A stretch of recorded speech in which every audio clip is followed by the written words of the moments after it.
Module निकालने हैं आप पहले। एक्सरसाइज नंबर 1 में डाउट है कोई भी? मैंने क्या दिया नहीं। एक्सरसाइज नंबर 2 में क्वेश्चन नंबर 16 में डाउट है किसी को? डाउट है? एक्सरसाइज नंबर 1 में नहीं 2 में क्वेश्चन नंबर 16, एक्सरसाइज नंबर 2 में क्वेश्चन नंबर 16 में तो बस फॉर्मूला यूज करना है 2 pi r equal to n lambda और इससे आपका आंसर आ जाएगा।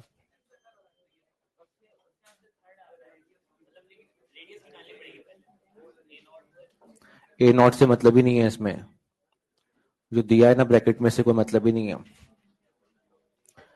क्योंकि जो आंसर आपका आ रहा है वो ए नॉट के टर्म्स में थोड़ा ना आ रहा है।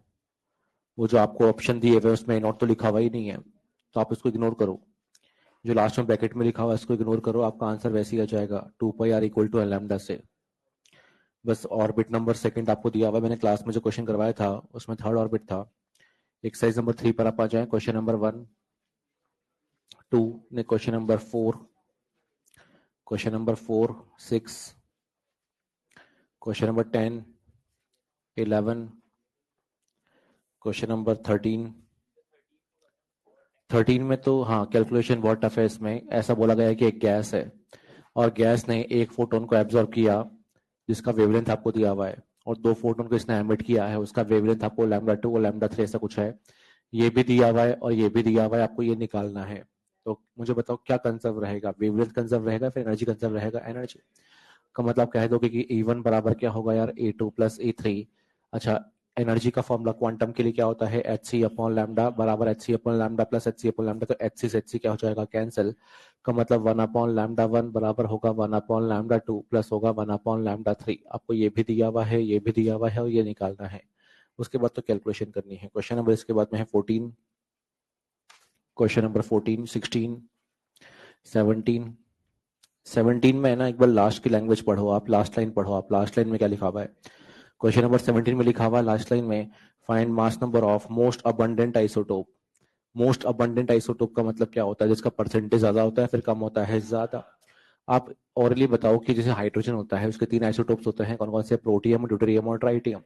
का मतलब हाइड्रोजन का मास नंबर तो 1 भी हो सकता है, 2 भी हो सकता है और 3 भी हो सकता है, बट उसका मोस्ट अबंडेंट आइसोटोप का मास नंबर कितना होगा? 1 होगा, बिल्कुल। अब इसने क्या बोला है? इसने ये बोला है कि x-2 में न्यूट्रॉन 18 है और इलेक्ट्रॉन भी 18 है। तो आप मुझे बताओ x में न्यूट्रॉन कितने होंगे? 18 ही होंगे। न्यूट्रॉन तो सेम ही रहते हैं, बट इलेक्ट्रॉन 20 होंगे या 16 होंगे? 16। और जितने इसमें इलेक्ट्रॉन होंगे उतने ही क्या होंगे? प्रोटॉन। तो तुमने जब सॉल्व किया होगा ना इसको, तो तुमने इन दोनों को ऐड कर दिया होगा। ऐड नहीं करना है इसमें।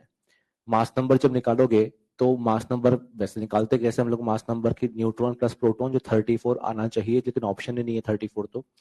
लेकिन आप इसको देखो, अगर 16 प्रोटॉन आएगा तो एटॉमिक नंबर कितना है उसका? 16। सल्फर, सल्फर का अगर मैं आपसे पूछता हूं कि mass number of most abundant isotope of sulphur कितना होगा, तो आंसर क्या होगा? 32। हमें नहीं पता सल्फर के कौन कौन सा आइसोटोप है, आपको भी नहीं पता, मुझे भी नहीं पता, किसी को नहीं पता, ना याद करना होता है। बट अगर लॉजिकली हम सोचें तो सल्फर का एक आइसोटोप तो ये होता होगा शायद, क्योंकि आंसर ही आया है 34। लेकिन इसका एक आइसोटोप क्या भी होता होगा? 32 भी होता होगा, क्योंकि एवरेज वैल्यू किसके पास आता है? 32 के पास आता है। लेकिन दोनों में से मोस्ट अबंडेंट कौन सा होगा? 32 वाला, क्योंकि एवरेज वैल्यू इसके पास है। Question number 18, 19, 20, 21, 21। आपने फिजिक्स में पढ़ा होगा बेटा फोटो इलेक्ट्रिक इफेक्ट, पढ़ा है आपने फोटो इलेक्ट्रिक इफेक्ट? और वहां पर ऐसा कुछ पढ़ते हैं कि एक मेटल है, मेटल पर अगर एनर्जी इंसिडेंट हुआ है तो कुछ एनर्जी इलेक्ट्रॉन को बाहर निकालने में काम आता है, जिसे हम वर्क फंक्शन बोलते हैं, और बचा हुआ एनर्जी किस में काम आता है? Kinetic energy. वैसा ही क्वेश्चन है ये, पढ़ो एक बार उसे। उसने लिखा हुआ है कि एक हाइड्रोजन एटम है और हाइड्रोजन एटम में इलेक्ट्रॉन जो है ग्राउंड स्टेट में है। आप मुझे बताओ अगर इस इलेक्ट्रॉन पर 14 इलेक्ट्रॉन वोल्ट एनर्जी का क्वांटम इंसिडेंट होगा, तो 14 इलेक्ट्रॉन वोल्ट में से आपको पता है कि 13.6 क्या काम आएगा? उसको बाहर निकालने में काम आएगा, आयनाइज करने में काम आएगा। अब 13.6 लेकर के इलेक्ट्रॉन कहां पर आ जाएगा? सरफेस पर। लेकिन अब सरफेस पर जब आ गया है तो एक्स्ट्रा एनर्जी कितना बचा है यार, 0.4 इलेक्ट्रॉन वोल्ट, वो उसकी काइनेटिक एनर्जी में क्या होगा, कन्वर्ट हो जाएगा। सेम फोटो इलेक्ट्रिक इफेक्ट का ही फंडा है यहाँ पर, सेम टू सेम, है ना। तो इसका आंसर जो होगा वो सेकंड ऑप्शन होगा, क्योंकि एटम आयोनाइज हो जाएगा और electron will have a kinetic energy of 0.4 electron volt. Question number 22 में भी सेम ही है। देखो बस इस बार इतनी सी बात है कि इलेक्ट्रॉन को 14 एनर्जी नहीं दिया हुआ है, इस बार उसको जो एनर्जी दिया है वह कितना है, 10.2 इलेक्ट्रॉन वोल्ट, और फोटोन नहीं आया, एक और इलेक्ट्रॉन बाहर से आया, ऐसा कुछ है। इस पर एक फेंक के मारा गया है, क्या फेंक के मारा गया है, इलेक्ट्रॉन, है ना। इलेक्ट्रॉन इंसिडेंट करवाया गया है का मतलब 10.8 इलेक्ट्रॉन वोल्ट है, और 10.2 को तो वो एब्जॉर्ब कर लेगा और कहाँ जाएगा, इलेक्ट्रॉन सेकंड ऑर्बिट में। अब जो बचा हुआ एनर्जी है, अब जो बचा हुआ एनर्जी है वो कितना है बेटा, 0.6। क्या ये इलेक्ट्रॉन जो अंदर प्रेजेंट है वो उस 0.6 को वो एब्जॉर्ब कर पाएगा, फिर नहीं कर पाएगा, नहीं कर पाएगा, वो 0.6 को एब्जॉर्ब भी नहीं कर पाएगा।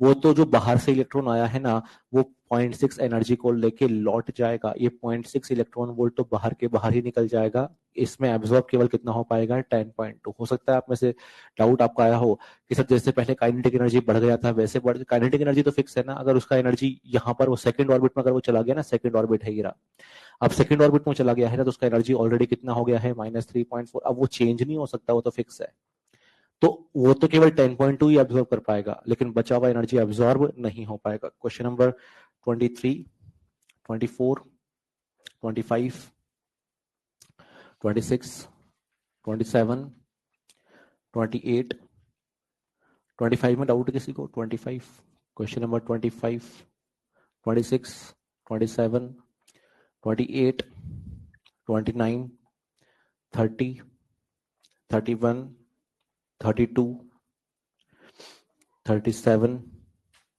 38,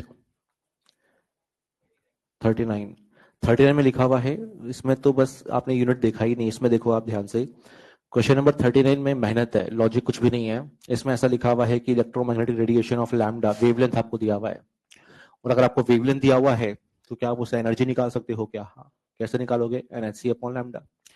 तो एनर्जी तो आएगा इससे HC अपॉन लैम्डा, वो तो आप कर लोगे, बट इसको आपको Na से, अवोगाड्रो नंबर से मल्टीप्लाई करना पड़ेगा। और क्यों करना पड़ेगा, क्योंकि उसमें जो आंसर पूछा है वो किस में पूछा है, पर एटम नहीं है, क्या है वहां पर, पर मोल। मतलब सोडियम का एक एटम नहीं चाहिए हमें, सोडियम के 1 मोल एटम चाहिए, का मतलब आंसर निकालने के लिए Na से मल्टीप्लाई भी करना पड़ेगा, फिर आ जाएगा आंसर आज का। Question number 40, question number 44, 44, question number 47, 47, कौन लोग, कितने लोग करके आए हैं होमवर्क, एक बार हाथ ऊंचा करना, वेरी गुड। क्वेश्चन नंबर 51, 52, 56, 56 में डाउट है किसी को, हाँ देखो इसमें ऐसा है कि आप मुझे बताओ कि फर्स्ट ऑर्बिट और सिक्स्थ ऑर्बिट में से मोर नेगेटिव एनर्जी कहां पर होता है, फर्स्ट ऑर्बिट में। अब फर्स्ट ऑप्शन को पढ़ते हैं चलो, है ना। इसमें लिखा हुआ है n बराबर 1 the electron has more negative energy than it does for n बराबर 6। सही बात है, ये तो यहां तक की तो बात ठीक है, बट आगे की बात गलत है, इसमें आगे की बात क्यों गलत है देखो, which means that electron is more loosely bound in the smallest allowed orbit। नहीं, स्मॉल ऑर्बिट में इलेक्ट्रॉन लूजली बाउंडेड है या फिर टाइटली बाउंडेड है, टाइटली, बिकॉज उस पर इलेक्ट्रोस्टैटिक फोर्स ऑफ न्यूक्लियस क्या है, वेरी हाई है। तो इसमें आधी बात तो ठीक थी शुरुआत की, लेकिन आधी बात तो गलत है, इसलिए वो पूरा सेंटेंस गलत हो गया, है ना। और कोई डाउट है किसी को एक्सरसाइज नंबर 3 में, चलिए आगे बढ़ते हैं हम लोग फिर।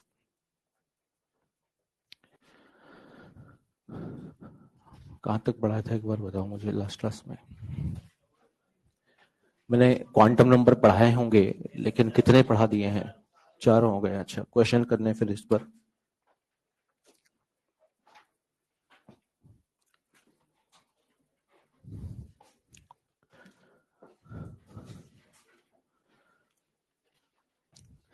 तो पिछली क्लास में बेटा क्वांटम नंबर हमने पढ़े थे ना, उसके कुछ क्वेश्चन करने, वो आपसे हर क्वेश्चन आप ही कर लोगे, मैं लिखवाऊंगा अभी, लेकिन क्या आपको क्वांटम नंबर याद है क्या यार, कौन कौन से होते हैं यार, N, L, M और S, है ना। N रिप्रेजेंट करता है किसको, शेल को, L बताएगा किसके बारे में, सब शेल, ऑर्बिटल और स्पिन ऑफ इलेक्ट्रॉन।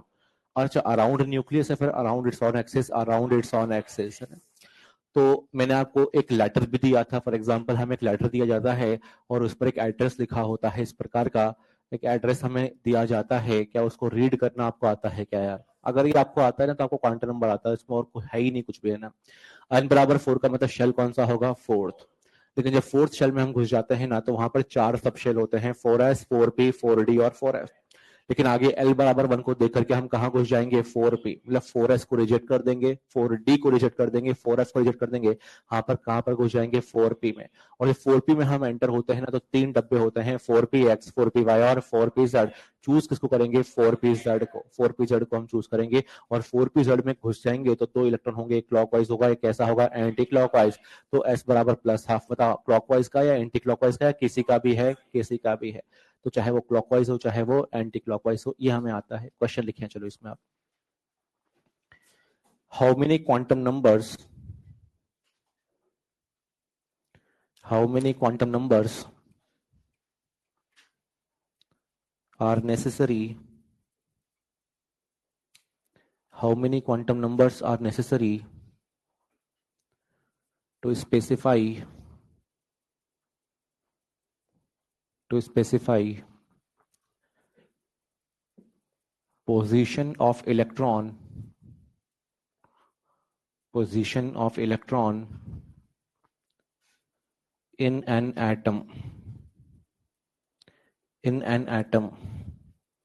सोचिए इसके बारे में। आपने ना एक शब्द लिखवा है मैंने यहाँ पर, पोजीशन, कि किसी एटम के अंदर इलेक्ट्रॉन का केवल मुझे पोजीशन बताना है, पोजीशन। तो how many quantum number necessary? तो आंसर इसका 3 आएगा, n comma l comma m। s is not position, s तो क्या होता है उसका? स्पिन। जैसे आपका पोजीशन क्या है? ये क्लासरूम आपका पोजीशन है। आप चाहे बोर्ड की तरफ फेसिंग हो चाहे पीछे की तरफ फेसिंग हो, चाहे उसका जो है स्पिन कैसा भी हो, तो हमें स्पिन के बारे में नहीं बोला यहाँ पर, किसके बारे में बोला है? केवल पोजीशन। तो पोजीशन के लिए केवल 3 ही क्वांटम नंबर चाहिए, तो आप लिख लो आंसर में 3 और ब्रैकेट में NLM लिख सकते हैं आप। एक क्वेश्चन और लिखना फिर आप।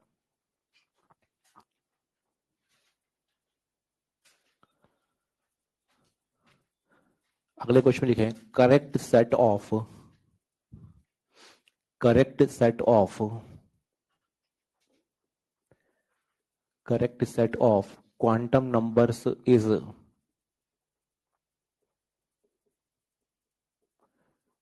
Correct set of quantum numbers is. मैं ऑप्शन लिख रहा हूं। बेसिकली मैं आपको 4 एड्रेस अभी दूंगा और 4 में से केवल एक ही एड्रेस ऐसा होगा जो सही होगा। इनको लिखो आप।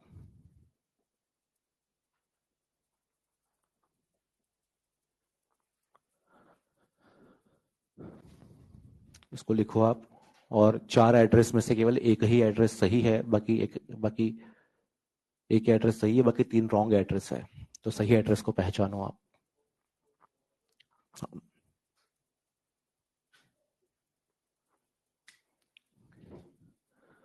ये एड्रेस है, ये आपका एड्रेस है, इलेक्ट्रॉन का एड्रेस है, इलेक्ट्रॉन का।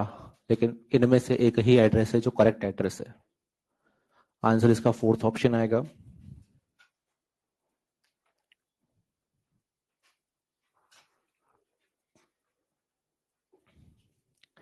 भाई फर्स्ट एड्रेस में दिक्कत क्या है बताओ? यहाँ पर एल का वैल्यू 2 अलाउड नहीं है। मैंने पिछली क्लास में लिखवाया था कि एन और एल में से बड़ा कौन होगा? हमेशा एन।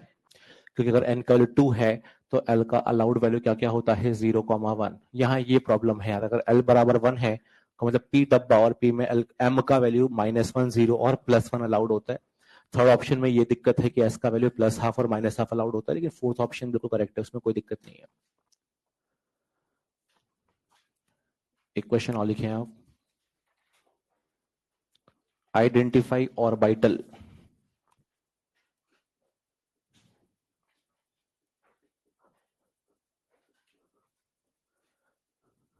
Identify orbital.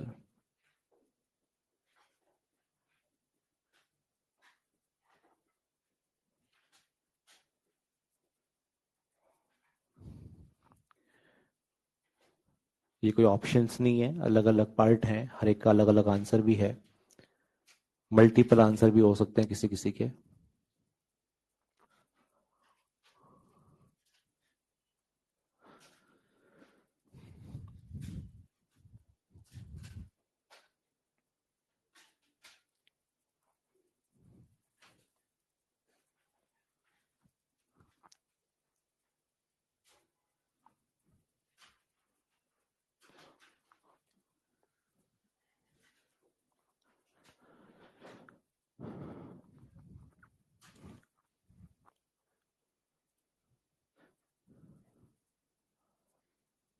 ऑर्बिटल का नाम लिखना होगा आपको कि भाई 3px है, 4px है, 3pz है, या जो भी नाम है उसका।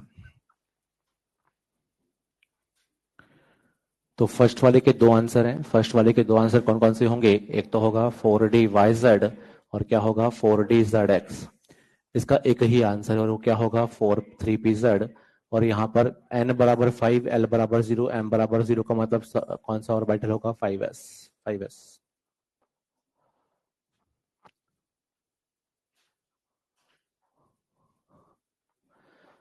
अगला क्वेश्चन लिखें आप।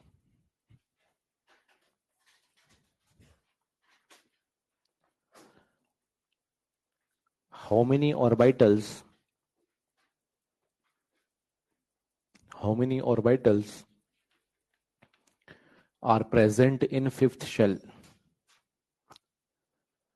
Are present in fifth shell? एक बार सोचो इसके बारे में आप।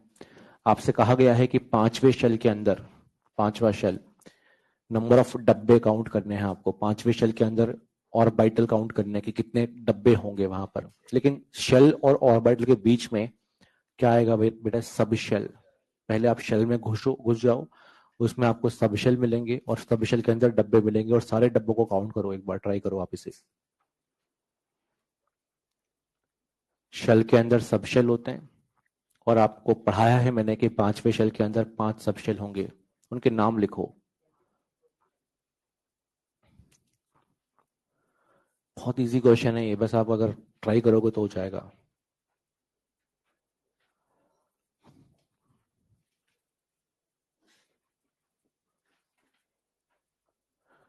भी हमने ये पढ़ा है कि पांचवा शेल जो होता है उसके अंदर 5 सब शेल होते हैं और कौन कौन से होते हैं यार? 5s, 5p, 5d, 5f और 5g। लेकिन हमें सब शेल तो नहीं पूछा है, हमसे क्या पूछा है यहाँ पर? डब्बा। और ऑर्बिटल यहाँ पर होता है 1, p में कितने डब्बे होते हैं? 3, d में होते हैं 5, f में होते हैं 7, तो g में कितने हो जाएंगे? 9। 1 3 5 7 अगर है तो आगे यही ट्रेंड फॉलो होगा का मतलब 9 ही आएंगे। और टोटल नंबर ऑफ ऑर्बिटल अगर हमें चाहिए तो सभी को ऐड करना पड़ेगा, तो आंसर कितना होगा? 25। एक बात मैं यहाँ पर समझाऊंगा, सभी लोग ध्यान दो, है ना, पेन को नीचे रख करके सुनो ध्यान से आप। ये मेथड नंबर 1 है इसको सॉल्व करने का। एक और इजियर मेथड भी होता है इसको सॉल्व करने का, सुनना। आप मुझे बताओ, अगर आपके हाथ में 2 इलेक्ट्रॉन है, फॉर एग्जाम्पल, कितने इलेक्ट्रॉन है बेटा? 2। मेरे पास 2 इलेक्ट्रॉन है, तो उनको भरने के लिए मुझे कितने डब्बे चाहिए होंगे? 1। अगर 2 इलेक्ट्रॉन है तो भरने के लिए डब्बा कितना चाहिए होगा? 1। एक आया कैसे? डिवाइड बाय 2 किया है हमने, सीधी सी बात है। अगर हमारे पास में 10 इलेक्ट्रॉन है तो बताओ भरने के लिए डब्बा कितना चाहिए होगा? 5। लेकिन अगर हमारे पास में 2n स्क्वायर इलेक्ट्रॉन है, कितने इलेक्ट्रॉन है भैया? 2n square. आपको याद होगा कि nth शेल में मैक्सिमम नंबर ऑफ इलेक्ट्रॉन निकालने का फॉर्मूला क्या होता है? 2n square. तो उनको भरने के लिए डब्बे कितने चाहिए होंगे? n square. उनको भरने के डब्बे कितने चाहिए होंगे? n square. अरे 5 का स्क्वायर कितना होगा? 25। दोबारा सुनो आप, हमने आपसे कहा कि nth शेल में मैक्सिमम इलेक्ट्रॉन कितने होते हैं? 2n square. सॉल्व करने पर 50 आएगा, का मतलब इस पांचवें शेल में 50 अधिकतम इलेक्ट्रॉन हो सकते हैं, 50। तो 50 इलेक्ट्रॉन को भरने के लिए डब्बे कितने चाहिए होंगे? 25। तो 2n स्क्वायर को भरने के लिए डब्बे कितने चाहिए होंगे? n square. एक फॉर्मूला होता है बेसिकली, और फॉर्मूला होता है कि नंबर ऑफ डब्बा इन nth शेल, मतलब किसी शेल के अंदर नंबर ऑफ डब्बा निकालने का फॉर्मूला क्या होता है? n square. अच्छा, आपको अगर याद हो ना, तो एक फॉर्मूला और मैंने आपको बताया था नंबर ऑफ इलेक्ट्रॉन निकालने का, जो था 2n2 12+1। ये नंबर ऑफ इलेक्ट्रॉन होते हैं शेल के अंदर या सब शेल के अंदर? सब शेल के अंदर। अगर इस सब शेल के अंदर मैक्सिमम इलेक्ट्रॉन है तो बताओ उसमें डब्बे कितने हो जाएंगे भैया? 2l+1। ये एक फॉर्मूला और होता है, और ये फॉर्मूला किसको निकालने के लिए होता है? अगेन नंबर ऑफ डब्बा। ये नंबर ऑफ डब्बा ही है, लेकिन ये शेल के अंदर नहीं है। किसके अंदर है भैया? सब शेल के अंदर है, सब शेल के अंदर है। और इसको यूज हमें कैसे करना होता है, सुना ध्यान से आप। देखो यहाँ पर वेरिएबल एल है, एल का वैल्यू क्या हो सकता है? 0 1 2 3। अच्छा, एल का वैल्यू 0 का मतलब सब शेल कौन सा होगा? एस। एस में डब्बा कितना होता है? ए। कहां से आया? यहां से आया। पी में डब्बा कितना होता है? 3। कैसे आया? यहां से आया। एल का वैल्यू 1 पुट कर दोगे तो 3 आ जाएगा। डी के लिए एल का वैल्यू कितना पुट करोगे? 2। 2 पुट करने पर ये आ जाएगा, 5 आ जाएगा। इस तरह से हम ये कर सकते हैं। तो 4 फॉर्मूला एक साथ याद करने चाहिए अब आपको। चार फॉर्मूला आपको एक साथ याद करने चाहिए। एक फॉर्मूला होता है 2n² का, एक फॉर्मूला होता है n², एक फॉर्मूला होता है 2 इंटू 2l+1 और एक फॉर्मूला होता है 2l+1। ये तो इलेक्ट्रॉन निकालने के फॉर्मूला है, जबकि ये डब्बे निकालने के फॉर्मूला है। ये शेल के अंदर nth शेल के अंदर इलेक्ट्रॉन या डब्बे निकालने का फॉर्मूला है। ये सभी शेल के अंदर इलेक्ट्रॉन और डब्बे निकालने का फॉर्मूला है। तो इनको लिख लो आप अपनी कॉपी में।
फिर एक क्वेश्चन और लिखें आप। अगला क्वेश्चन आप ही को करना है। देखो है ना, अगर क्वांटम नंबर की बात करें ना, तो overall formula, number of formula की अगर हम बात करें तो चार फॉर्मूला तो ये रहे यार। एक तो फॉर्मूला होता है 2n², एक फॉर्मूला क्या है n², एक फॉर्मूला है 2 इंटू 2l+1, एक फॉर्मूला कौन सा है 2l+1। अगर हम देखें तो दो फॉर्मूला और आए थे, इसके अलावा दो फॉर्मूला और आए थे। देखो शेल के अंदर क्या होते हैं, सभी शेल कितने होते हैं निकालने का फॉर्मूला होता है 0 से n-1। वैसे ये काम नहीं आता, सच्चाई तो ये है। क्वांटम नंबर पढ़ लिया, अब इसके बाद ये यूजलेस है, कोई मतलब नहीं इनका वैसे तो अब। और शब्द सेल के अंदर भी डब्बे होते हैं, डब्बे निकालने का फॉर्मूला क्या होता है -L2 प्लस है। इग्नोर भी कर सकते हो आप चाहो तो, बिना इन दोनों फॉर्मूला के हर क्वेश्चन एग्जाम में हो जाते हैं, मतलब मॉड्यूल को सॉल्व करने के लिए इनकी जरूरत होती ही नहीं है। तो हमारे काम आने थे, आ गए, अब ये कोई काम के नहीं है। ये फॉर्मूला रट लेना है ना पूरे क्वांटम नंबर वाले पार्ट में, ये चार फॉर्मूला ही तो है, तो इनको आप रट लेना चाहिए। उसके अलावा एंगुलर मोमेंटम निकालने के भी कितने फॉर्मूला मैंने आपको बताए थे, 3। शेल के अंदर n# होता है, सब ऑर्बिटल के अंदर क्या होता है √L इंटू L+1#। और स्पिन एंगुलर मोमेंटम का फॉर्मूला क्या होता है √S इंटू S+1#। बस इतना ही है, मतलब क्वांटम नंबर में फॉर्मूला नहीं है, बस वो एड्रेस है, उस एड्रेस को रीड करना आना चाहिए। क्वेश्चन लिखिए चलो अब आप। How many orbitals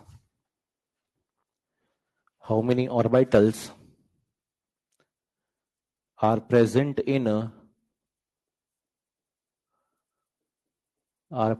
in third shell. अच्छा, क्वेश्चन अगर यही रुक जाए, एक बार पढ़ो इसे आप। अगर क्वेश्चन यही रुक जाए तो इसका आंसर क्या होगा 9। अरे थर्ड शेल में डब्बे कितने होंगे 3 का स्क्वायर। अरे है ना भाई, अभी तो किया है। थर्ड शेल में डब्बे कितने होंगे 9। और कैसे होंगे ये हम सोच भी सकते हैं, शायद अगर दिमाग काम कर रहा हो ना आपका तो हम सोच भी सकते हैं, लग नहीं रहा है यार। थर्ड शेल में 3 सबशेल कौन कौन से होते हैं 3s 3p 3d। 3s में 1 डब्बा, 3p में 3 डब्बा, 3d में 5 डब्बा। तो 1 + 3 + 5 ऐड करने पर कितना आएगा 9, है ना। तो ये हम कर सकते हैं ना। आगे लिखो क्या लिखा आपने, एक बार रिपीट कर रहा हूं मैं। How many orbitals are present in third shell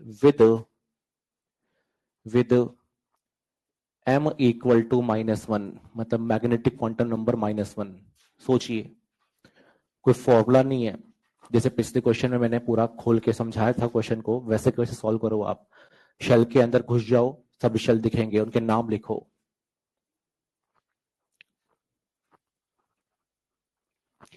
9 डब्बे हैं, होने में तो 9 डब्बे हैं, लेकिन उन 9 डब्बों में से उन डब्बों को आपको देखना है जिनके लिए मैग्नेटिक क्वांटम नंबर -1 हो। 2 आंसर है इसका। जो लोग 4 बोल रहे हैं, बहुत छोटी सी गलती आप कर रहे हो बेटा।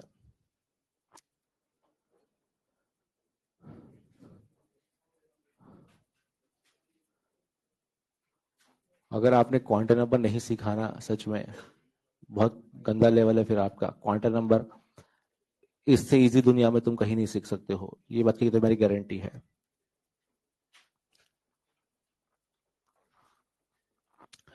भाई शेल जो होते हैं ना बेटा, उसके अंदर क्या होते हैं यार, सब शेल होते हैं। और वो सब शेल कौन कौन से होंगे यहाँ पर 3s 3p और 3d। अब जो S होता है उसमें डब्बा कितना होता है 1, उस डब्बे के लिए M कितना होता है 0। P में डब्बा 3 होता है, डब्बों के लिए M का वैल्यू कितना होता है -1 0 +1। और D में डब्बे कितने होते हैं 5, कितनी कितनी होती है वैल्यू -2 -1 0 +1 और +2। लेकिन हमें तो केवल वो डब्बे देखने हैं जिनके लिए M का वैल्यू कितना हो यार -1। दो डब्बे हैं टोटल, दो डब्बे हैं टोटल, एक तो ये डब्बा है और एक ये डब्बा है। हो सकता है जो जो लोग 4 बोल रहे थे बेटा, ये इंटरचेंजेबल का मतलब ये थोड़ी ना होता है कि ये भी -1 ये भी -1 एट अ टाइम। तो ये -1 है तो पक्का ये फिर क्या होगा +1 ही होगा। तो इसका आंसर 4 नहीं होगा, इसका आंसर क्या होगा 2।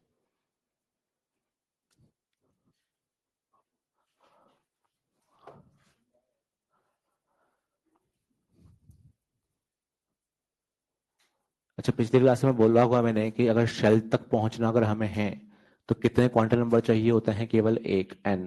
सब शेल तक पहुंचने के लिए n, l, डब्बे तक पहुंचने के लिए n l m और इलेक्ट्रॉन तक पहुंचने के लिए n l m s। एक क्वेश्चन लिखे इस पर आप।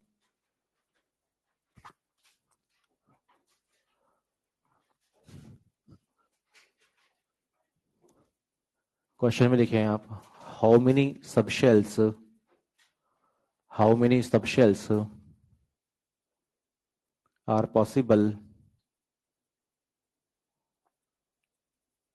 how many subshells are possible for n plus l equal to 7,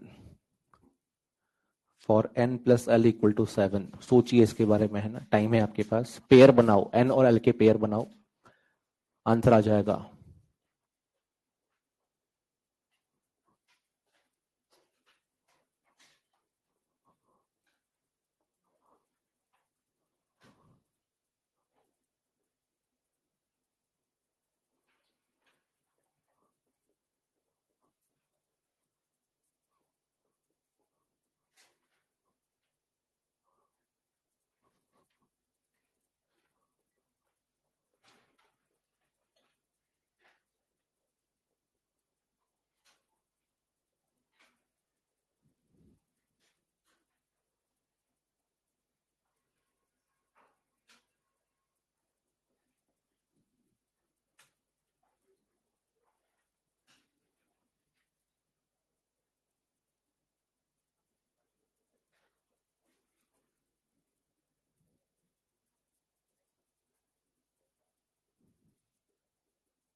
answer इसका 4 आएगा, है ना, आंसर इसका 4 आएगा। भाई सिंपल सी बात है, n plus L equal to 7 अगर है तो बताओ n का वैल्यू अगर 7 हो जाएगा तो फिर l का वैल्यू कितना होगा 0।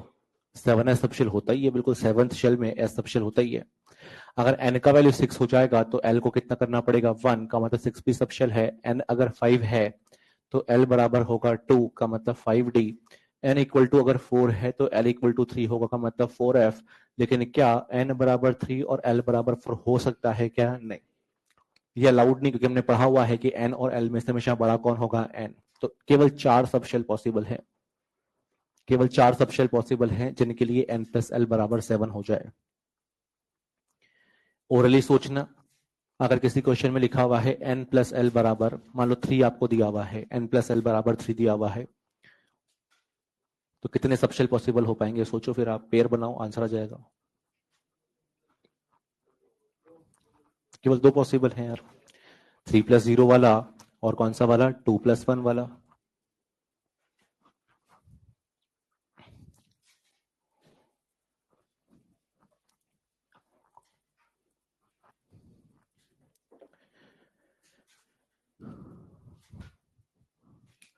एक इक्वेशन होता है जिसका नाम होता है भैया श्रोडिंगर वेव इक्वेशन, एनसीईआरटी में लिखा हुआ है। तो अच्छा होगा कि आप भी अपनी कॉपी में लिख लो, ज्यादा रटने की कोशिश मत करना। आज तक क्वेश्चन नहीं आया नीट पर इस पर से, और कोई संभावना भी नहीं है। लेकिन एनसीईआरटी में जो लिखा हुआ है ना, हम छोड़ना नहीं चाहते हैं। इक्वेशन है तो इक्वेशन तो याद ही करनी पड़ती है।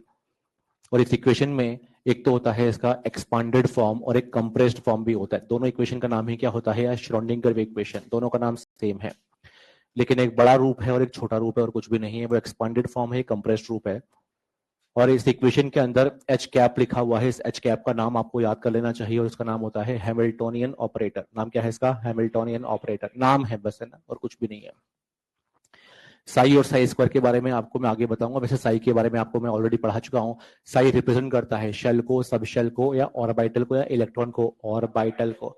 अभी मैंने क्वेश्चन भी कराया था। साई के नीचे हम क्या लिखते हैं? NLM। साई के नीचे हम क्या लिखते हैं? NLM, जो कि ऑर्बिटल को रिप्रेजेंट करता है ना। तो इसको आप लिख लेना अपनी कॉपी में, और बस जब भी आप रिवीजन करो तो उसको देख लेना, है ना, इसको ज्यादा रटने की जरूरत नहीं है।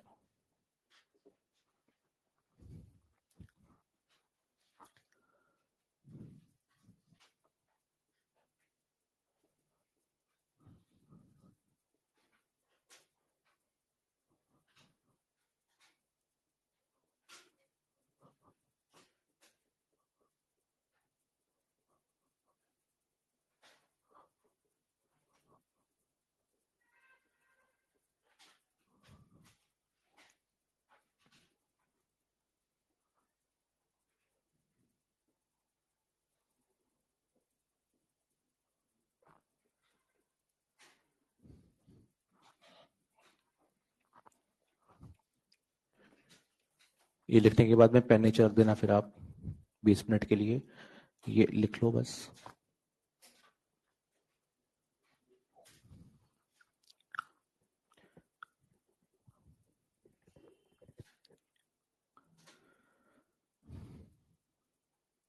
भाई बात ये है कि हम अभी इस चैप्टर के अंदर 4 एटॉमिक मॉडल पढ़ना चाहते हैं, और अभी चौथा चल रहा है। एक्चुअली चौथा एटॉमिक मॉडल का जो प्रॉपर नाम होता है उसे हम बोलते हैं क्वांटम मैकेनिकल मॉडल। क्या बोलते हैं? Quantum mechanical model. फिर थर्ड मॉडल का नाम क्या था यार? Bore atomic model. तो फोर्थ का नाम होता है क्वांटम मैकेनिकल मॉडल। उस क्वांटम मैकेनिकल मॉडल के अंदर एक इक्वेशन होता है, उसका नाम क्या होता है? श्रोडिंगर वेव इक्वेशन, और कुछ भी नहीं है। अच्छा, इसमें एक छोटा सा पॉइंट और लिख लेना अपनी कॉपी में आप, कि N, L, M are solutions of this equation। 4 quantum number होते हैं ना, और इसमें से जो शुरुआत के 3 होते हैं, कौन कौन से होते हैं? NLM, वो सॉल्यूशन होते हैं। किसके सॉल्यूशन होते हैं? इस इक्वेशन के सॉल्यूशन होते हैं। वो श्रोडिंगर वेव इक्वेशन के सॉल्यूशन होते हैं। मतलब इस नोट का मतलब ये है कि जैसे n का वैल्यू होता है ना, n का वैल्यू क्या क्या हो सकता है? 1 हो सकता है, 2 हो सकता है, 3 हो सकता है, 4 हो सकता है।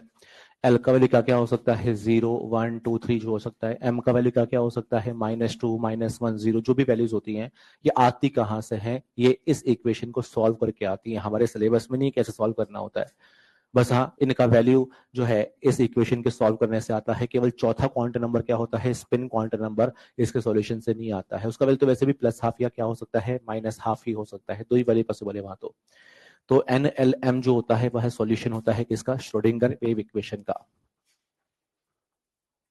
अब 20 मिनट के लिए आप पेन को नीचे रख देना और ध्यान देना सामने। आप इसको इग्नोर करना है ना बेटा, आप बिल्कुल। मैं चाहता हूं कि एक बार चैप्टर को आप प्रॉपर्ली बिल्कुल समझ लेना है इस चैप्टर के अंदर। और बहुत एंड पर हम आ गए, आज खत्म नहीं होगा ये, इवन नेक्स्ट क्लास में भी एंड तक खत्म होगा ये। छोटी छोटी बातें बची हुई हैं अभी इसमें। इस चैप्टर का नाम क्या होता है बेटा? Atomic structure. सुन लेना बेटा ना, ध्यान से सुन। एटॉमिक स्ट्रक्चर के अंदर 4 तो एटॉमिक मॉडल हैं, और 4 ही बीच बीच में क्या होती हैं? थियरीज होती हैं। थोड़ा आइडिया है कि बेटा उनके बारे में आपको है। और चौथा एटॉमिक मॉडल के हमने क्या पढ़ा है यार? Quantum number. क्या पढ़ा है हमने? Quantum number. हमने सीख लिया है कि N, L, M और S रिप्रेजेंट इसको करते हैं एड्रेस ऑफ इलेक्ट्रॉन को। अब एक क्वेश्चन पूछ रहा हूँ, सही सही जवाब देना आप। क्वेश्चन पूछ रहा हूँ, आंसर देना। मुझे बताओ, अब आपसे कोई बोले ना कि एटम के स्ट्रक्चर के अंदर, इस चैप्टर का नाम क्या है बेटा? Atomic structure. तो कोई आपसे अगर पूछे कि एटम के स्ट्रक्चर के अंदर प्रोटॉन कहाँ रहता है, तो आपका आंसर क्या होगा? न्यूक्लियस में। न्यूट्रॉन कहाँ रहता है? न्यूक्लियस में। और इलेक्ट्रॉन कहाँ रहता है? तो एक शब्द में आंसर अगर आपको पूछा जाए तो इलेक्ट्रॉन कहाँ रहता है? ऑर्बिटल में। इलेक्ट्रॉन कहाँ रहता है? ऑर्बिटल में। आप समझो बेटा, देखो ऑर्बिटल्स जो होते हैं ना, उनके कॉम्बिनेशन से सब शेल बनता है। क्या बनता है? सब शेल। और सब शेल के कॉम्बिनेशन से क्या बनता है? शेल बनता है। मेरी बात आप समझ रहे हैं यार इस बात को? तो शेल पहले नहीं होता है ना, भले हमने शेल पहले पढ़ा होगा। रियल में तो ये है इलेक्ट्रॉन रहता कहाँ है, इलेक्ट्रॉन का लोकेशन क्या है, तो आपका आंसर होना चाहिए ऑर्बिटल। और बहुत सारे ऑर्बिटल को मिला देने पर क्या बनता है? सब शेल। और सब शेल कॉम्बिनेशन से क्या बनता है? शेल। यानी कि आसान शब्दों में इलेक्ट्रॉन रहता कहाँ है, तो आपका आंसर क्या होगा? ऑर्बिटल। टिपिकल डिस्कशन होगा बेटा, है ना, सिलेबस में है तो मैं समझा रहा हूँ, ध्यान से सुनते रहना। तो अगर आपसे कोई बोले कि बताओ इलेक्ट्रॉन का लोकेशन क्या है, इलेक्ट्रॉन रहता कहाँ है, तो आपका आंसर क्या होगा, ऑर्बिटल। इलेक्ट्रॉन डब्बे में रहता है। कहां पर रहता है, डब्बे में। भले ही हम डब्बा बनाते होंगे लेकिन रियल में वो डब्बा नहीं होता, रियल में तो वो या तो स्फेरिकल होता है या डम्बल होता है या डबल डम्बल होता है। अरे पता है आपको यार ये चीज तो इलेक्ट्रॉन रहता कहाँ है, ऑर्बिटल के अंदर। कहाँ रहता है, ऑर्बिटल के अंदर। यानी कि इलेक्ट्रॉन के पाए जाने के चांसेस मैक्सिमम कहां पर होते हैं, ऑर्बिटल।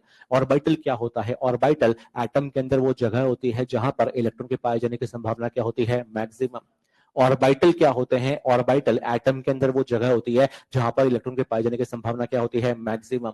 जैसे मैं आपसे पूछता हूँ, बताओ जब आप क्लास अटेंड करने आते हैं एलन के अंदर, 6 घंटे अगर आप रहते हैं ना, बहुत कम लोग रह पाते हैं वैसे, तो 6 घंटे अगर आप रहते हैं यहाँ पर ना, तो 6 घंटे में से आपके पाए जाने की संभावना मैक्सिमम कहां पर होती है, इस क्लासरूम में। हाँ वैसे तो आप बाहर भी जाते हैं, वॉशरूम भी जाते हैं और टहलने भी चले ही जाते हैं, लेकिन 6 घंटे के दौरान 6 घंटे में से मैक्सिमम टाइम आपका कहां पर लगता है भैया, इस क्लासरूम के अंदर। का मतलब ये क्लासरूम आपके लिए क्या है बेटा, ऑर्बिटल है। क्लासरूम क्या है आपके लिए, ऑर्बिटल। वैसे कि वैसे इलेक्ट्रॉन के लिए ऑर्बिटल का मतलब क्या होता है, इलेक्ट्रॉन के लिए ऑर्बिटल का मतलब होता है वो जगह है जहां पर इलेक्ट्रॉन के पाए जाने के चांसेस क्या होते हैं, मैक्सिमम। लेकिन चलो इस रूम के अंदर आप पाए जाते हैं, 6 घंटे में इस रूम के अंदर आप पाए जाते हैं, लेकिन क्या इस रूम में आप हर जगह पाए जाते हैं क्या, नहीं। अरे इस रूम में क्या उस पंखे के ऊपर आप पाए जाते हैं क्या, नहीं। क्या उस कोने पर पाए जाते हैं क्या, नहीं। क्या इस बोर्ड पर चिपके हुए पाए जाते हैं क्या, नहीं। मैं कहना चाहता हूं कि अरे इस ऑर्बिटल के अंदर, इस रूम के अंदर भी कुछ ऐसी जगह है जहां पर आपके पाए जाने की संभावना कितनी है, 0। इस रूम के अंदर भी ऐसी जगह है जहां पर आपके पाए जाने की संभावना कितनी है, 0। इसे हम क्या बोलते हैं, नोड। क्या बोलते हैं, नोड। उसी प्रकार से ऑर्बिटल मतलब जो डब्बा होता है ना, अरे कौन होता है भैया, डब्बा। उस डब्बे के अंदर भी कुछ ऐसी जगह होती है जहां इलेक्ट्रॉन के पाए जाने की संभावना कितनी होती है, 0। उसे हम क्या बोलते हैं, नोड। बेटा अगर नहीं समझा ना, बहुत बड़े बेवकूफ हो आप। ये चीजें है ना बहुत प्रॉपरली प्लान होकर के समझाई जाती हैं। उस शब्दों को सुनो और समझो, आप दिमाग में बिठाओ। बेटा एटम, इस चैप्टर का नाम क्या है यार, एटॉमिक स्ट्रक्चर। तो हमें एटम के स्ट्रक्चर के अंदर वो जगह भी पढ़नी है जहां इलेक्ट्रॉन है, और वो जगह भी पढ़नी जहां इलेक्ट्रॉन नहीं है। अरे वो जगह जहां इलेक्ट्रॉन है उसे हम क्या बोलते हैं, ऑर्बिटल। लेकिन उस ऑर्बिटल के अंदर भी कुछ ऐसी स्पेस होती है जहां इलेक्ट्रॉन के पाए जाने की संभावना कितनी होती है, 0। उसे हम क्या बोलते हैं भैया, नोड। इन नोड दो टाइप के होते हैं। फर्स्ट वाले नोड का नाम क्या लिखा हुआ है, रेडियल नोड या स्फेरिकल नोड या नोडल सरफेस। देखो नोडल सरफेस है और यहाँ पर क्या लिखा हुआ है भैया, एंगुलर नोड, और यहाँ पर क्या लिखा है, नोडल प्लेन। नोडल प्लेन तो जो पॉपुलर नेम है ना उसी को मैंने अंडरलाइन किया है। फर्स्ट वाले में पॉपुलर नेम कौन होता है, नोडल सरफेस। सेकंड वाले में मोर पॉपुलर कौन होता है भैया, नोडल प्लेन।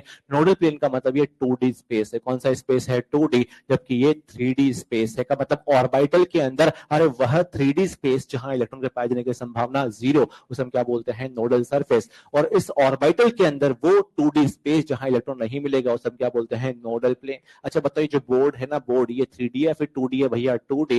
लेकिन पंखे के ऊपर के स्पेस की अगर मैं बात करता हूं तो ये 3D है फिर 2D है, 3D। का मतलब कुछ स्पेस जो होती है वो 3D होती है और कुछ स्पेस कैसी होती है, 2D। वैसे तो 1D भी होती है। अगर मैं आपसे बोलूं एक एटम है, एटम के अंदर वो 1D स्पेस बताओ जहां इलेक्ट्रॉन नहीं मिलेगा, तो आपका आंसर होगा न्यूक्लियस। अरे न्यूक्लियस भी तो है जहां इलेक्ट्रॉन मिलता है या नहीं मिलता, नहीं मिलता।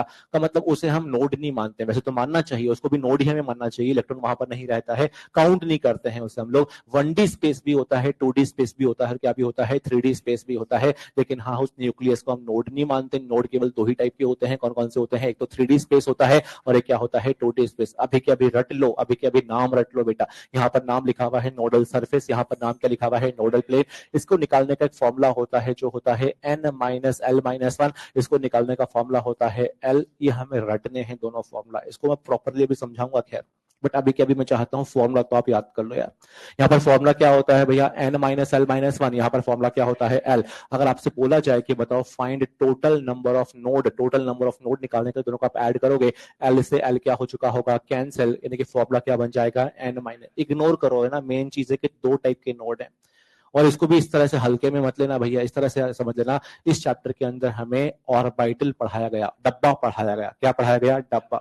एंड रिजल्ट क्या है, इस चैप्टर का एंड रिजल्ट ही आया, इलेक्ट्रॉन रहता कहाँ है यार, डब्बे के अंदर। लेकिन डब्बे के अंदर भी कुछ ऐसी जगह होती है जहां इलेक्ट्रॉन नहीं मिलता, उसे हम क्या बोलते हैं, नोड बोलते हैं। जो दो टाइप के होते हैं मैंने आपको ये बताया। हमें 1 बाय 1 दोनों ही नोड की डिटेल पढ़नी होती है। तो सबसे पहले जो नोड मैं आपको पढ़ाऊंगा उसका नाम क्या होगा, नोडल सरफेस। क्या होगा भैया, नोडल सरफेस। और नोडल सरफेस जो होता है इसका फॉर्मूला क्या होता है, n-l-1। और इसमें दो प्रकार के वेरिएबल हैं, कौन कौन से हैं, n और l।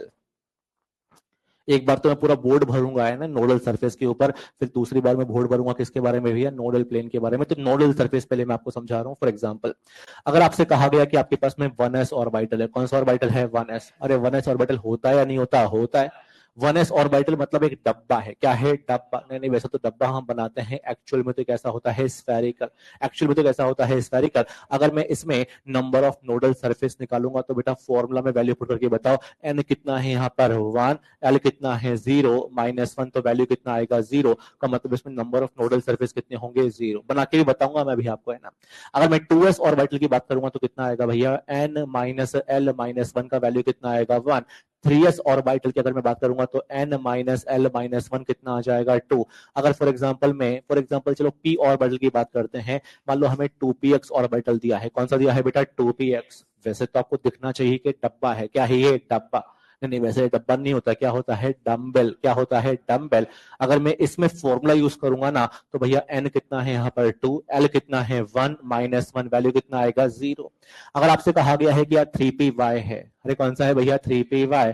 ये डब्बा है या डम्बेल है, डम्बेल है, डम्बेल है, एक्चुअल में तो डब्बल ही है। तो n कितना है यहाँ पर 3, बोलो l कितना है यहाँ पर 1, -1 वैल्यू कितना आएगा 1। मतलब दुनिया के हर एक ऑर्बिटल, मतलब हर एक डब्बे के लिए हम क्या फाइंड कर सकते हैं, नंबर ऑफ नोडल सरफेस। क्या निकाल सकते हैं, number of nodal surface. Imagine भी करवाऊंगा मैं होते कैसे हैं ये, किस प्रकार से होता है। लेकिन मैं क्लियरली ये समझना चाहता हूं कि फॉर्मूला से काम चल जाएगा। n माइनस एल माइनस 1 की हेल्प से हम क्या निकाल पाएंगे, नंबर ऑफ नोडल सरफेस। चलो आपको मैं इमेजिन करवाऊंगा कि ये दिखते कैसे हैं, ये नोडल सरफेस होते कैसे हैं। सबसे पहले मैं जो आपको इमेजिन करवाऊंगा वो होने वाला है, चलो सबसे पहले 1s ऑर्बिटल की बात करूंगा, उसके बाद में मैं 2s ऑर्बिटल की बात करूंगा, और उसके बाद में 3s ऑर्बिटल की बात करूंगा। यही आपके सिलेबस में एक्चुअल में, आप चाहो तो 2px 3py बना लेंगे, लेकिन हाँ मेन तो यही सिलेबस में हमारे 1s है, उसके बाद में क्या है भैया 2s, और उसके बाद में क्या है यार 3s। देखो 1s ऑर्बिटल जो है ना, बनाने में तो हम डब्बा बनाते हैं, लेकिन आप सही बताओ ये एक्चुअल में डब्बा है या फिर स्फेरिकल है, स्फेरिकल।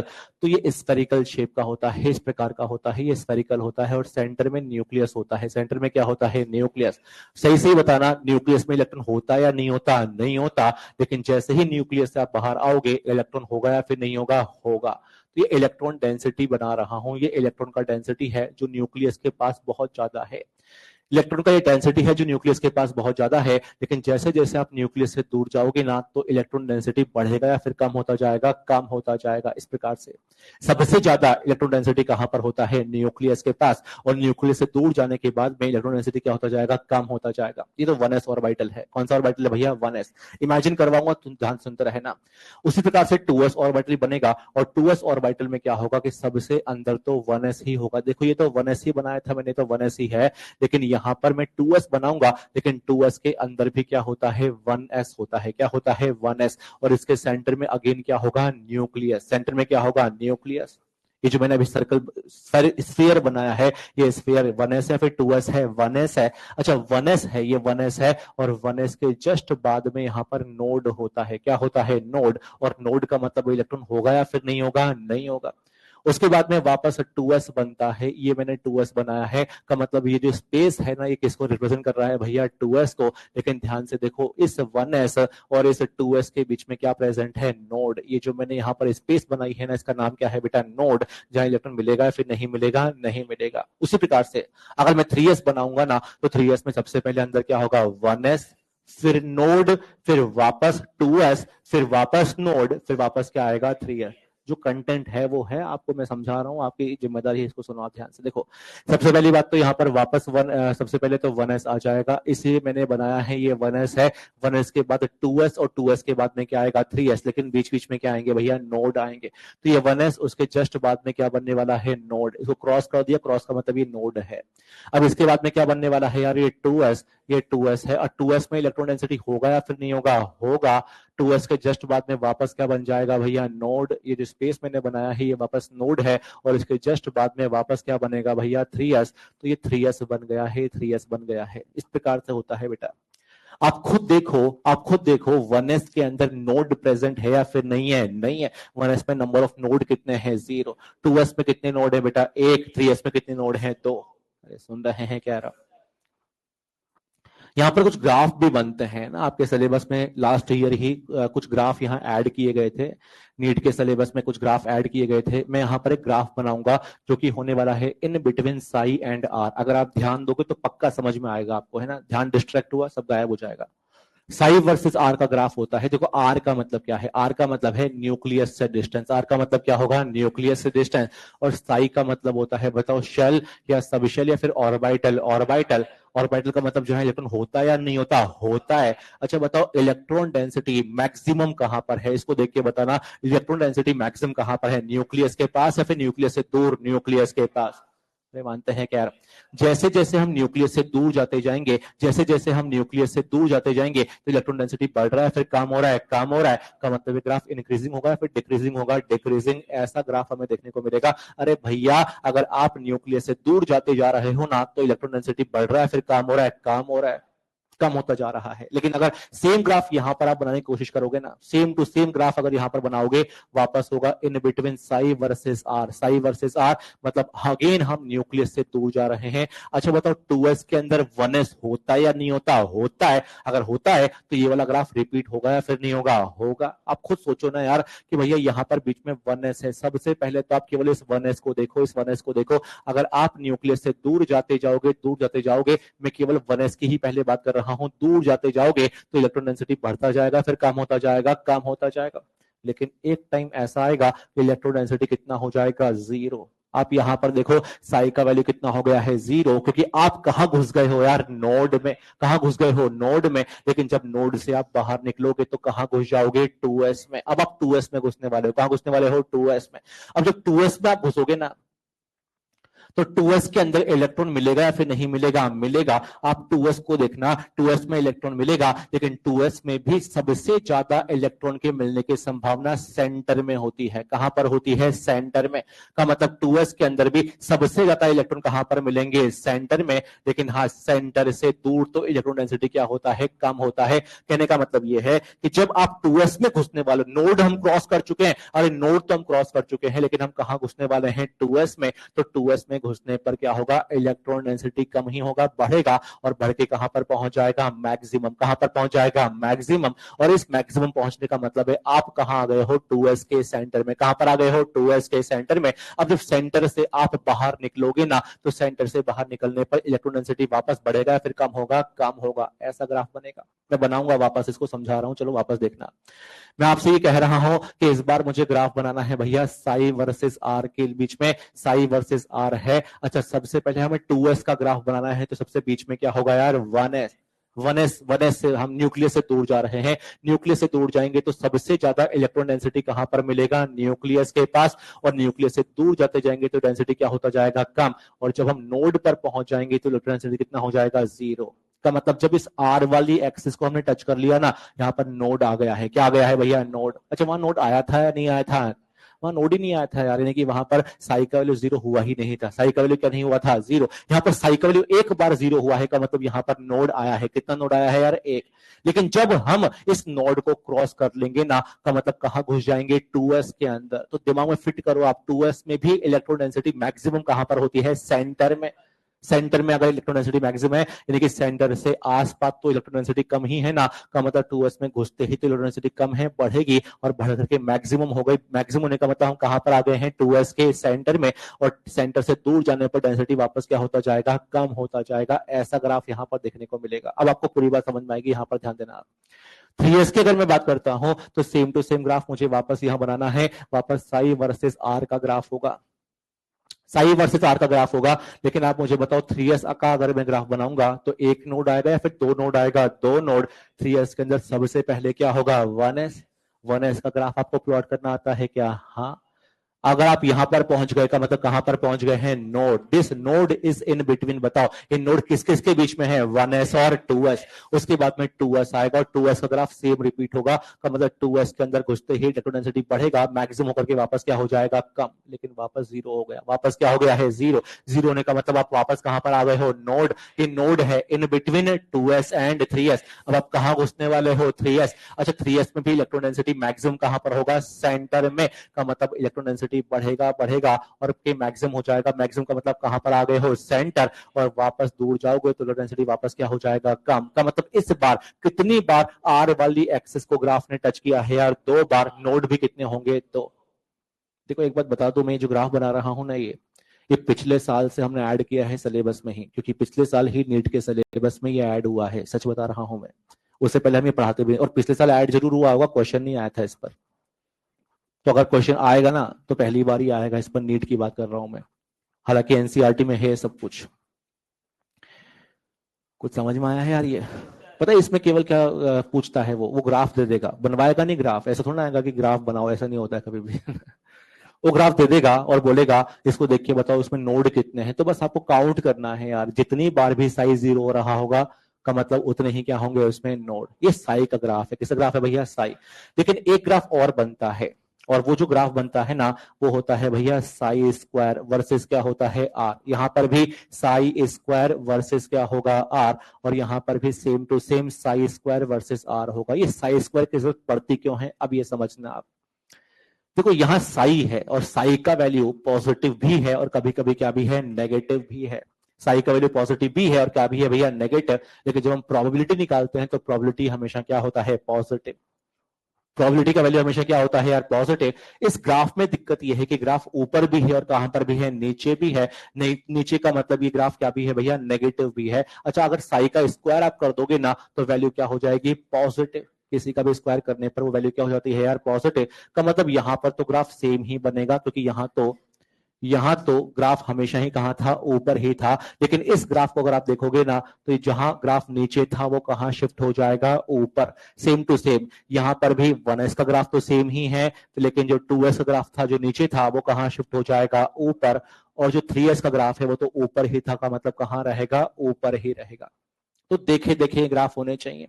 सच्चाई ये है कि इन सभी ऑर्बिटल्स में से, और भी ऑर्बिटल्स हो सकते हैं यहाँ पर, जैसे मैं अगर 4D XY लिख देता हूं, जितने भी ऑर्बिटल हो सकते हैं, इन सभी ऑर्बिटल में से नीट के सिलेबस में 2 ग्राफ ऐड किए गए थे। एक तो 1s का था और एक इसका था बेटा 2s। 3s का भी नहीं है सिलेबस में। किस किस का ग्राफ है आपके सिलेबस में, 1s और 2s। आप लिख लो इन सबको।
हल्के में लेना है इन सबको, है ना, इम्पोर्टेंट नहीं है सब। सर हम तो पूरा सिलेबस ही हल्के में लेके बैठे हैं, हमारी जिंदगी ही हल्की हो गई है।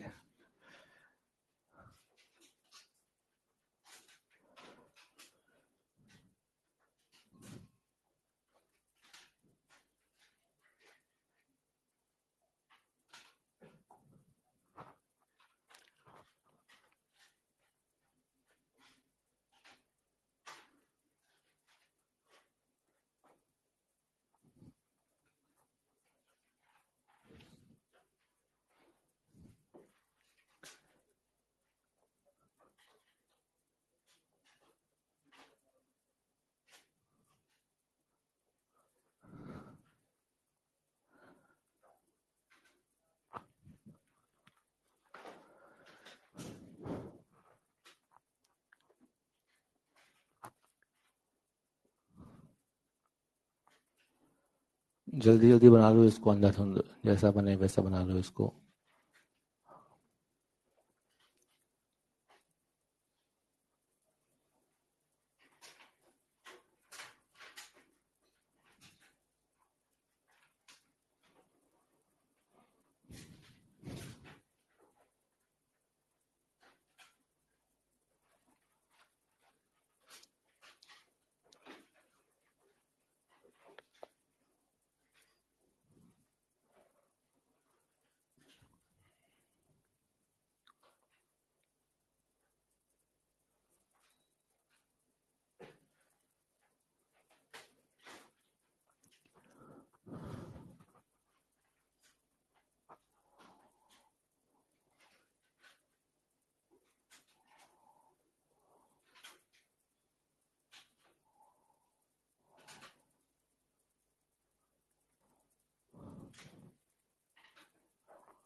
लिख लिया क्या आपने ये?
लिख लिया क्या आपने?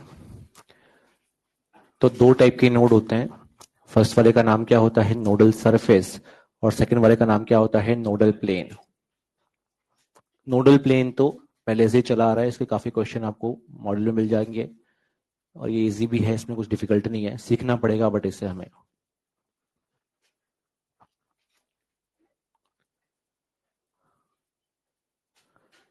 इसको क्लियर कर लो आप कि यहाँ पर जो नोडल सरफेस है उसमें सिलेबस में जो ग्राफ वगैरह हैं वो सिलेबस में केवल किसके लिए? यहाँ आपके बेटा 1s और 2s के, केवल 1s और 2s के, बाकी के ग्राफ सिलेबस में नहीं है।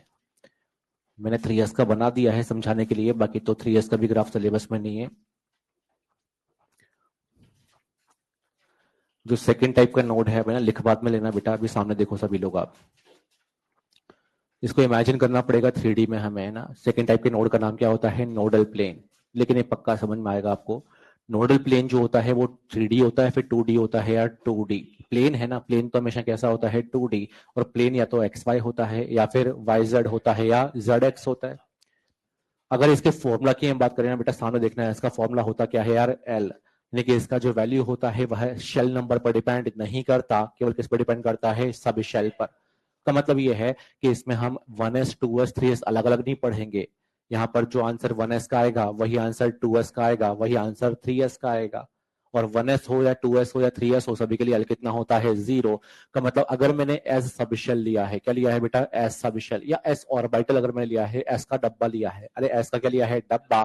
तो उस एस के लिए बताओ एल का वैल्यू कितना होगा? 0। का मतलब यहाँ पर नंबर ऑफ नोडल प्लेन कितने होंगे? 0। मैं दिखाऊंगा अभी आपको बना करके। जो पी ऑर्बिटल होता है ना, तो पी ऑर्बिटल के लिए बताइए एल का वैल्यू कितना होता है? 1। का मतलब वहां पर नंबर ऑफ नोडल प्लेन भी कितने होंगे? 1। और डी ऑर्बिटल के लिए एल कितना होता है? 2। तो वहां पर नंबर ऑफ नोडल प्लेन भी कितने होंगे? 2। देखो समझो, है ना, वहां पर 1s का केस अलग था, 1s 2s का केस अलग था, 3s का केस अलग था, सभी के अलग अलग आंसर थे।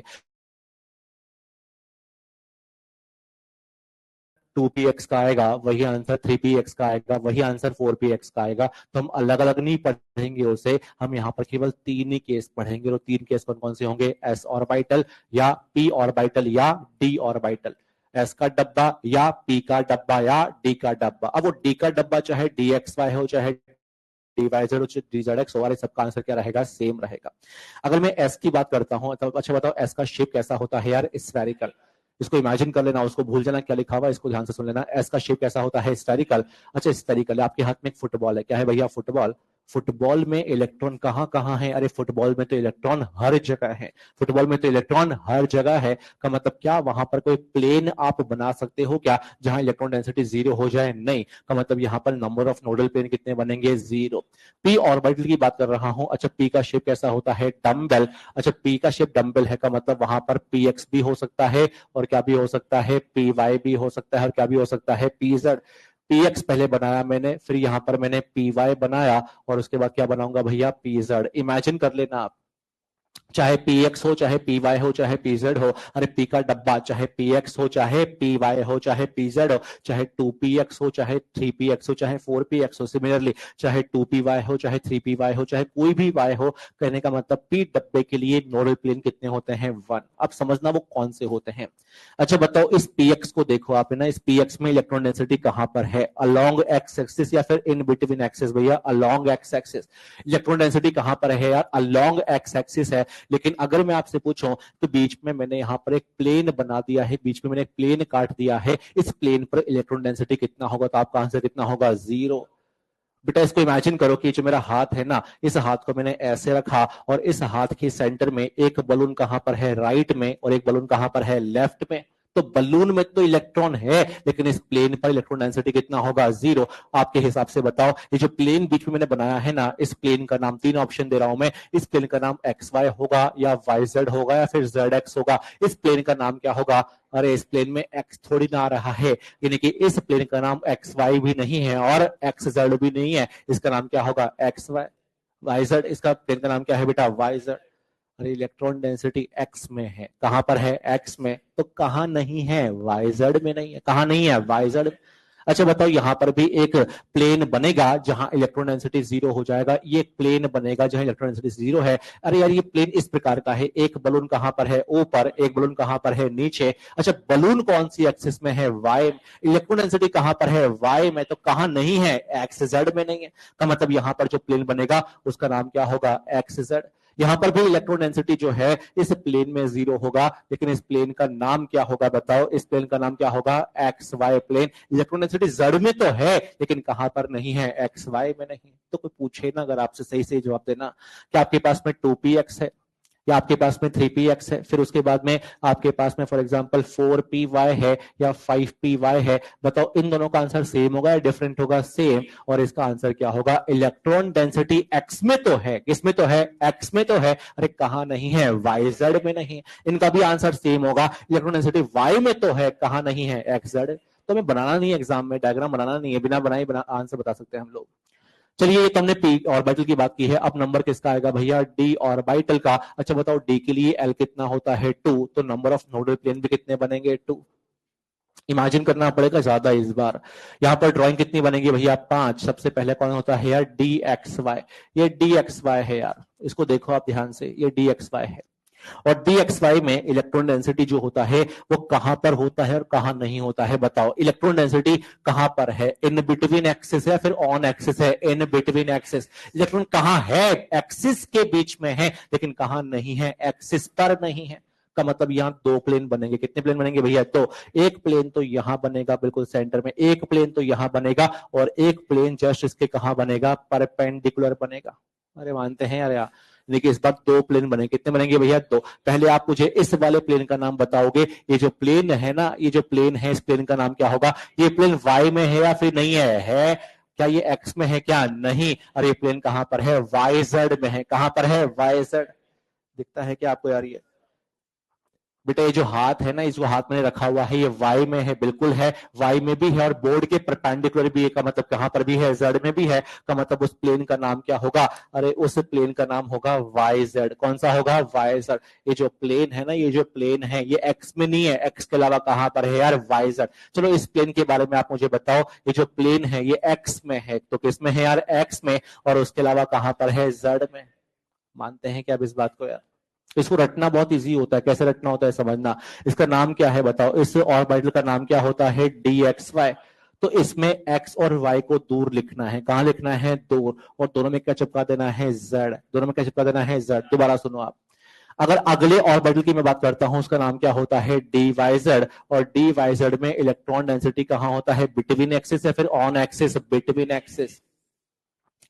तो यहां पर भी दो प्लेन बनेंगे, यहां पर भी कितने प्लेन बनेंगे भैया? दो। ये दो प्लेन में से एक प्लेन तो यहां होगा, एक प्लेन यहां होगा, लेकिन इतना टाइम हमारे पास एग्जाम में नहीं होता। इसका नाम बताओ, इसका नाम क्या होता है? D Y Z. नाम क्या होता है इसका? D Y Z. तो आप तो क्या करो ना, वाई और जेड को दूर दूर लिख दो और दोनों में क्या चिपका दो बेटा? एक्स चिपका दो। ये ट्रिक परफेक्ट है इसके लिए। आप खुद देखो यार, ये दोनों जो प्लेन होंगे ना, उसमें एक्स तो आएगा ही आएगा, क्योंकि एक्स इस बोर्ड के क्या होगा बेटा? परपेंडिकुलर। क्या दिखता है क्या आपको यार? ये तो एक्स तो आएगा ही आएगा, और एक बार जेड आएगा, और एक बार क्या आएगा बेटा? वाई आएगा। दोबारा सुनो आप, अगर मैं थर्ड वाले की बात करता हूं तो थर्ड कौन सा बचा हुआ है? D Z x. इसका नाम डी जेड एक्स है, यानी कि जेड और एक्स को कहां लिखना है? दूर दूर, लेकिन हाँ दोनों में क्या चिपका देना है? वाई। और क्यों चिपका देना है वाई? अरे भैया इस बार जो होगा ना, इस बार दोनों ही प्लेन में कॉमन क्या आएगा भैया? वाई। दोनों में वाई तो आएगा ही आएगा, एक बार जेड आएगा और एक बार क्या आएगा? एक्स आएगा। कुछ हवा लग रही है क्या आपको?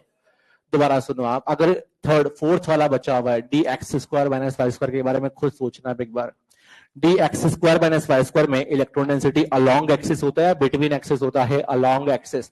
मैं यहाँ पर डी एक्स वाई बना रहा हूँ, ये एक्स एक्सिस है, ये वाई एक्सिस है, और इस बार में इलेक्ट्रॉन डेंसिटी कहां पर बनाया है यार? Along axis. तो बताओ इलेक्ट्रॉन एक्सिस पर है या फिर नहीं है? है।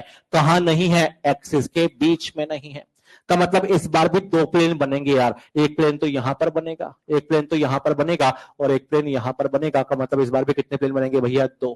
लेकिन आप खुद बताओ मुझे, उस प्लेन का नाम क्या क्या होगा? उस प्लेन का नाम क्या क्या होगा? बताओ, ये जो प्लेन है ना, ये जो प्लेन है, ये एक्स में है क्या? नहीं। ये वाई में है क्या? नहीं। ये केवल जेड में है। किस में है? जेड। क्योंकि बोर्ड के परपेंडिकुलर तो है ही, यानी कि इसका नाम ना तो एक्स वाई है, ना वाई जेड है, ना जेड एक्स है, और इनका कोई नाम ही नहीं है। तो यहां पर आंसर क्या आता है? यहां पर आंसर आता है कि इसमें दो नोडल प्लेन तो है, लेकिन ना तो वो एक्स में है ना वाई में। अगर एक्स में भी नहीं है, वाई में भी नहीं है, तो उसका नाम ना तो एक्स वाई हो सकता है, ना वाई जेड हो सकता है, ना जेड एक्स हो सकता है। कई ने तो उम्मीद छोड़ दी है जीवन से। शक्लों पे ही लिखा हुआ है। तो बेटा देखो, खुद सोचो ना यार, ये एक्स एक्सिस है क्या? ये एक्स एक्सिस है क्या? नहीं। क्या ये वाई एक्सिस है क्या? नहीं। ये केवल कौन सी एक्सिस हो सकती है? जेड। वो प्लेन केवल जेड में है, ना तो एक्स में है ना वाई। देखो, प्लेन तीन ही तरह के हो सकते हैं, या तो एक्स वाई होगा, या वाई जेड होगा, या क्या होगा? Z x. यार इलेक्ट्रॉन डेंसिटी जो है ना, इस वाले प्लेन को देखो आप, इस प्लेन में ना तो एक्स आ रहा है और ना क्या आ रहा है? वाई। अगर x नहीं आ रहा है तो ये भी कैंसिल हो गया, और y भी नहीं है तो ये भी कैंसिल हो गया। का मतलब यहां पर दो प्लेन बन तो रहे हैं, लेकिन उन प्लेन का कोई नाम नहीं है। लेकिन हाँ, आंसर तो दो प्लेन है, लेकिन इसमें कोई नाम हम रख नहीं सकते हैं यहाँ पर। और जो लास्ट केस होता है ना, लास्ट केस, उसका नाम क्या होता है? D Z square. मैंने इमेजिन करवाया होगा शायद को पिछली क्लास में। याद करो, एक तो यहां पर इलेक्ट्रॉन का क्या होता है? रिंग। इलेक्ट्रॉन का रिंग कहां पर होता है बताओ? इलेक्ट्रॉन का रिंग कहां पर होता है? X Y plane. कहां पर होता है? X Y. मेरे हाथ में एक प्लेट है, एक्स वाई प्लेन है। ये एक्स वाई प्लेन का मतलब ये तो एक्स एक्सिस है, और इस बोर्ड के परपेंडिकुलर घुसा हुआ है। कौन घुसा हुआ है? वाई। ये परपेंडिकुलर वाई है, का मतलब इस प्रकार से। तो यहाँ पर एक्स वाई प्लेन में तो रिंग होता है, और डंबल कहां पर होता है? जेड एक्सिस में। तो ये डंबल है यार, ना, और डंबल कहां पर है? जेड एक्सिस में। आप इसमें देखिए बताओ, इलेक्ट्रॉन डेंसिटी कहां कहां पर है? जेड में है या फिर नहीं है? एक्स में है या फिर नहीं है? और वाई में भी है। कहने का मतलब इलेक्ट्रॉन डेंसिटी इस बार एक्स में भी है, वाई में भी है, और जेड में भी है। का मतलब इस बार जीरो नोडल प्लेन बनते हैं। क्या बनते हैं? Zero nodal plane. क्योंकि ऐसा कोई प्लेन नहीं बचा, ऐसा कोई प्लेन नहीं है जहां इलेक्ट्रॉन डेंसिटी जीरो हो जाए। इलेक्ट्रॉन डेंसिटी हर कहीं पर है, एक्स में भी है और वाई। ये हम केवल तब बता सकते हैं जब पिछली क्लास में आपने इमेजिन किया होगा चीजों को। मैंने कहा होगा पिछली क्लास में कि मेरे हाथ है, ये हाथ कौन सा प्लेन है बेटा? X Y. और इसके सेंटर में एक बलून कहां पर है? ऊपर। एक कहां पर है? नीचे। तो बेटा इलेक्ट्रॉन जेड में तो है ही, क्योंकि वहां पर कौन प्रेजेंट है? डंबल। इलेक्ट्रॉन एक्स में भी है और वाई में भी है। क्यों है वहां पर? क्योंकि वहां पर कौन है? इलेक्ट्रॉन का रिंग है। कहने का मतलब इलेक्ट्रॉन इस बार हर जगह, एक्स में भी है, वाई में भी है, और जेड में भी है। का मतलब यहाँ नोडल प्लेन कितने होते हैं? जीरो। हमें ऐसे पढ़ना ही नहीं है एक्चुअल में इसको, है ना। इसको हमें समराइज करके, इसका लिखना भी नहीं होता ऐसे हमें तो इसको याद कैसे करना है, अब मैं आपको समझा रहा हूं। अभी हम सेकंड टाइप का नोड पढ़ रहे हैं, उसका नाम क्या होता है बेटा? Nodal plane. अब मैं समरी बता रहा हूं, सुनते रहे ना। नोडल प्लेन का फॉर्मूला होता क्या है यार? एल। सामने देखना है ना। अच्छा बताओ, जो आंसर 1s का आएगा, क्या वही आंसर 2s 3s 4s का आएगा? फिर नहीं आएगा? आएगा, क्योंकि यहां पर इसका वैल्यू किस पर डिपेंड करता है? एल। किस पर डिपेंड नहीं करता है? आप चाहे इसको देख लो, चाहे इसको देख लो, चाहे इसको देख लो, ये स्फेरिकल है भैया, फुटबॉल जैसा है, तो क्या यहां पर कोई प्लेन काट सकते हो क्या आप? नहीं। जो आंसर इसका है वही आंसर इसका और वही आंसर होगा, तीनों का answer. Number of nodal plane यहां पर कितने होंगे? 0। आई थिंक अभी क्लियर है आपको कि एस में प्लेन कितने आएंगे? 0। अगर मैं पी की बात करता हूं ना, तो पी में 3 केस होते हैं यार। कौन कौन से होते हैं? पी एक्स, पी वाई और पी जेड। चाहे 2px हो, चाहे 3px हो, चाहे 4px हो, आंसर सेम होगा, फिर डिफरेंट होगा सेम। जो आंसर 2px का होगा वही आंसर 2py का होगा, वही आंसर 2p का होगा। अच्छा, px में बताओ इलेक्ट्रॉन डेंसिटी कहां पर है? x में तो है, कहां नहीं है? yz में नहीं है। py में इलेक्ट्रॉन डेंसिटी y में तो है, कहां पर नहीं है? xz में। और pz में इलेक्ट्रॉन डेंसिटी z में तो है, कहां पर नहीं है? xy। d में 5 केस होते हैं यार, d में 5 केस होते हैं। बताओ कौन कौन से होते हैं? dxy, dyz, dzx, dx square minus Y square, और कौन सा होता है? dz square. तो ये 5 केस है। सही से जवाब देना। dxy में इलेक्ट्रॉन डेंसिटी अलोंग एक्सिस था, बिटवीन एक्सिस था? Between axis. इलेक्ट्रॉन कहां है? एक्सिस के बीच में है, तो कहां नहीं है? एक्सिस पर नहीं है, एक्सिस पर नहीं है।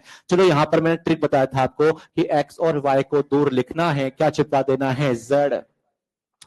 यहां पर y और z को दूर लिखना है, क्या चिपका देना है? x। यहां पर z और x को दूर दूर लिखना है, क्या चिपका देना है? y।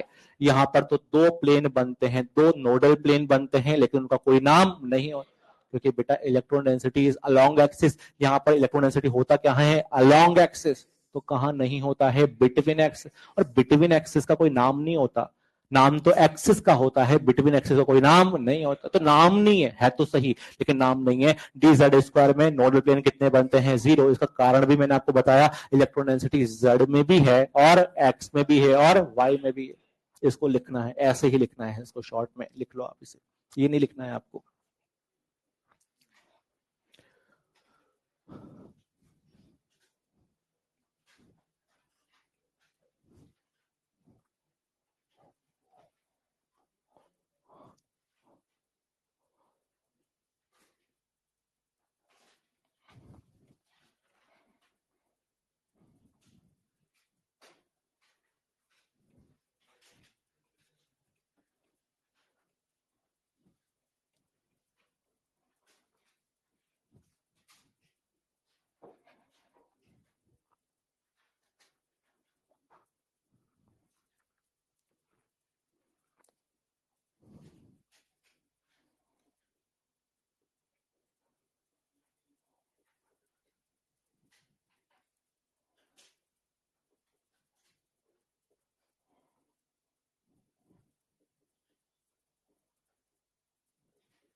ये जो आज मैंने आपको पूरा कंटेंट पढ़ाया है ना यार, ये एकदम फालतू कंटेंट है।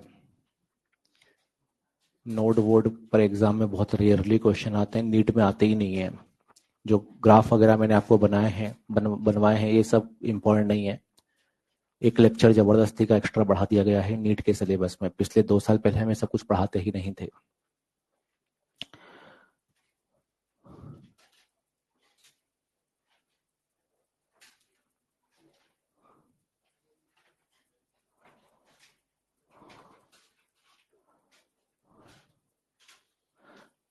अब एक टॉपिक यहाँ बचा हुआ है और उसका नाम होता है बेटा रूल्स फॉर फिलिंग इलेक्ट्रॉन। ये बहुत इंपॉर्टेंट टॉपिक होता है, रूल्स फॉर फिलिंग इलेक्ट्रॉन। और सच्चाई ये है कि यहाँ पर मैं आपको 4 रूल पढ़ाऊंगा, और सच्चाई है कि 4 रूल आपको पहले से आते होते हैं, बस हो सकता है नाम आपको याद नहीं हो, रिजल्ट आपको याद होते हैं।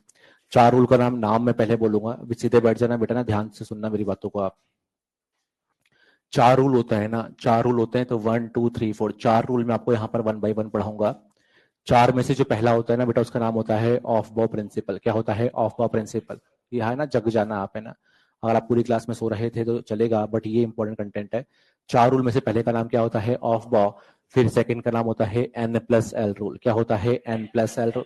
फिर हम पढ़ेंगे पॉलीज प्रिंसिपल, पॉली रूल हम पढ़ते हैं, और एक का नाम होता है हंड्स रूल। हंड्स रूल या हंड्स रूल एक ही बात है। तो 4 रूल हमें पढ़ने होते हैं। कितने रूल पढ़ने होते हैं? 4। देखो क्या है ना कि इस चैप्टर का नाम बताओ वापस। चैप्टर का नाम क्या होता है? Atomic structure. और एटम की स्ट्रक्चर जो होता है ना, उसको हम पढ़ चुके हैं। चैप्टर का टारगेट कंप्लीट हो चुका। मैंने शुरुआत में टारगेट आपको दिया था, वो ये था कि हमें 4 एटॉमिक मॉडल पढ़ने हैं, और 4 एटॉमिक मॉडल हम पढ़ चुके हैं यार। 4 एटॉमिक मॉडल हम पढ़ चुके हैं। और चौथे में हमने क्या पढ़ा है यार? Quantum number. क्या पढ़ा है हमने? क्वांटम। इसको भूल जाना बेटा ना, इसके चक्कर में चैप्टर टफ मत बना देना आप। इवन मैं जब ये आपको पढ़ा रहा था तो मैंने डिसाइड किया कि अगले साल से तो मैं इसको कचरे को लास्ट में ही पढ़ाऊंगा, पूरा चैप्टर हो जाने के बाद पढ़ाऊंगा ऐसे। बहुत ब्रेक सा लगता है इसको पढ़ाते हुए। जो भी है, मैं आपको यहाँ पर 4 रूल पढ़ाऊंगा, बट इसका इंपॉर्टेंस क्या है मैं आपको बता रहा हूँ। देखो आप इसको एक बार ऐसे समझो कि जो एटम है ना, एटम बहुत बिखर सा गया है। एटम के अंदर शेल है। क्या है बेटा? शेल। और शेल के अंदर भी क्या है? सब शेल। और सब शेल के अंदर भी क्या है? डब्बे। लेकिन अगर हाइड्रोजन एटम की हम बात करें ना, तो हाइड्रोजन एटम में इलेक्ट्रॉन केवल कितना होता है? एक। इलेक्ट्रॉन तो एक ही है, लेकिन शेल इनफाइनाइट है। और अगर शेल इनफाइनाइट है तो सोचो सब शेल भी कितने हैं? इनफाइनाइट। और अगर सब शेल इनफाइनाइट है तो डब्बे भी कितने हैं? इनफाइनाइट। एटम के बारे में सोचो, एटम क्या क्या लेके बैठा है, लेकिन उस एटम के अंदर हाइड्रोजन एटम अगर है तो इलेक्ट्रॉन केवल कितना फिल करना है? एक। अगर सोडियम है तो इलेक्ट्रॉन कितने भरने हैं? 11। अगर आयरन है तो इलेक्ट्रॉन कितने भरने हैं? 26। का मतलब इलेक्ट्रॉन जो होंगे ना, उनको हम भरेंगे कैसे? कौन सा डब्बा पहले भरा जाएगा, कौन सा डब्बा बाद में भरा जाएगा, कौन सा सबशेल पहले भरा जाएगा और कौन सा सबशेल बाद में भरा जाएगा, ये दुविधा क्रिएट हो गई थी।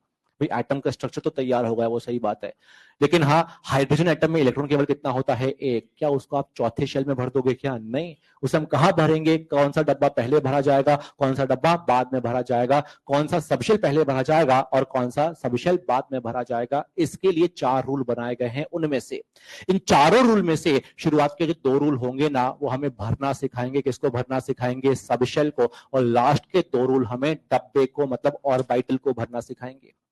मेरी बात आप समझ पा रहे हैं क्या यार?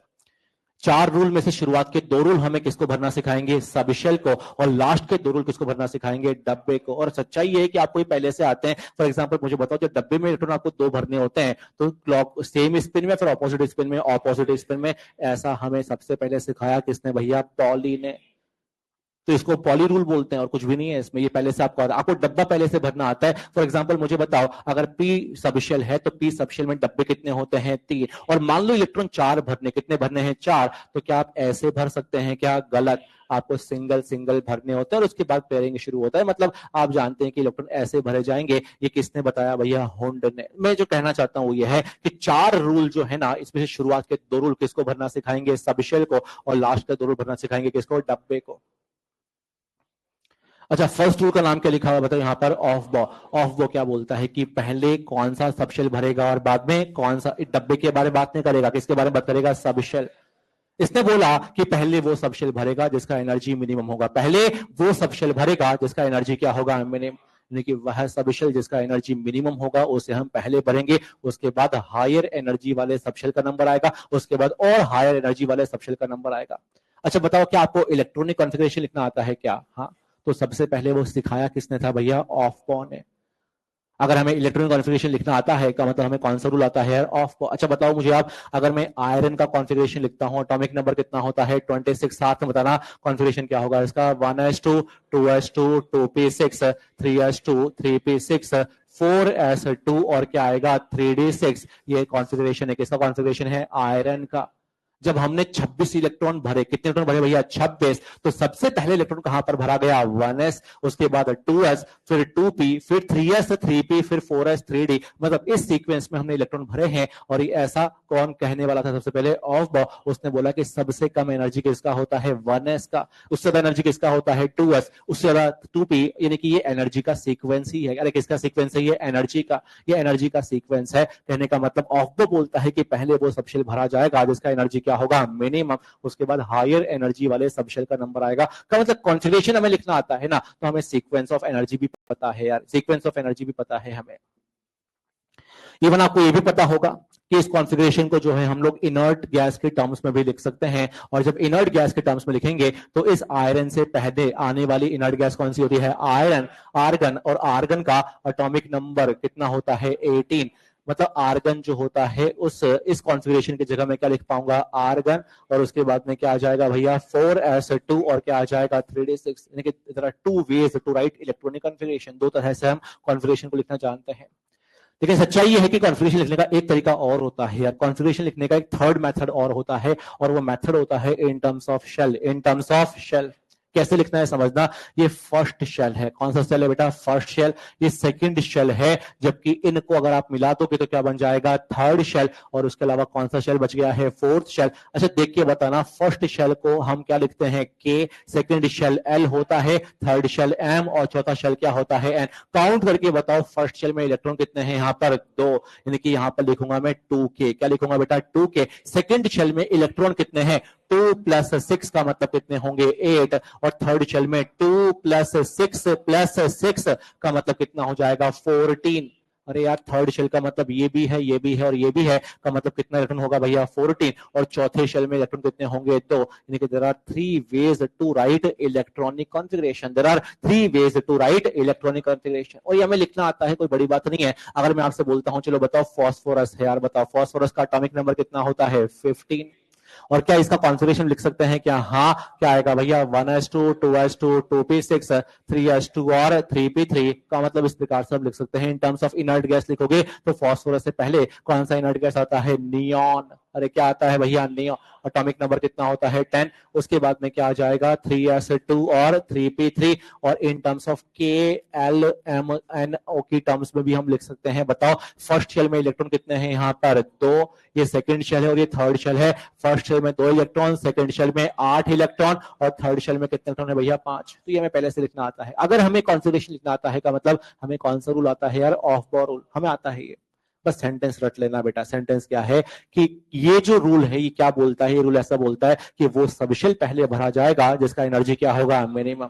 और ये पता है कब रट पाओगे आप, ये तब रट पाओगे आप तब जब चारों रूल की एक डिटेल आपको पता होगी। वो ये कि शुरुआत के 2 रूल भरना सिखाते हैं कि इसको सब शेल को, और लास्ट के 2 रूल भरना सिखाते हैं कि इसको डब्बे और बाइटल को। इसको आप लिख लो चाहो तो।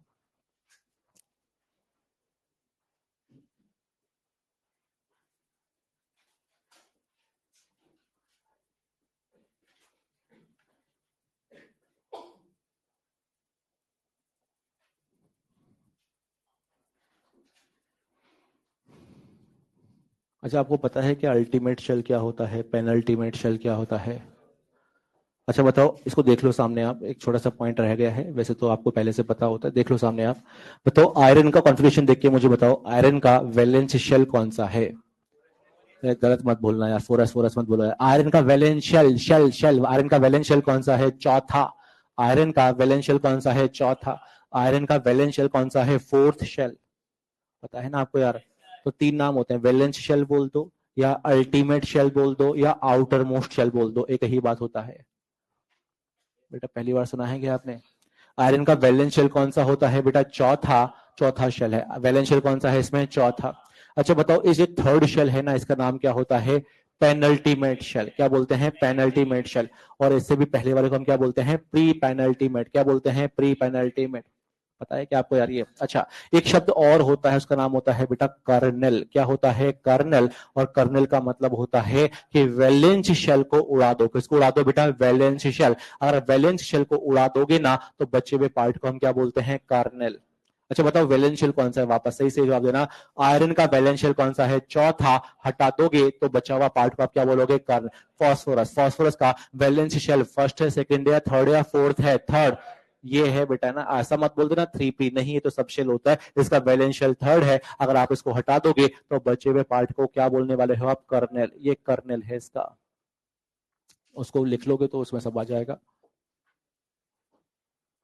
इसके बाद नेक्स्ट क्लास में पढ़ाऊंगा मैं, आज के लिए इतना ही है। नेक्स्ट क्लास में पक्का ये चैप्टर खत्म हो चुका होगा।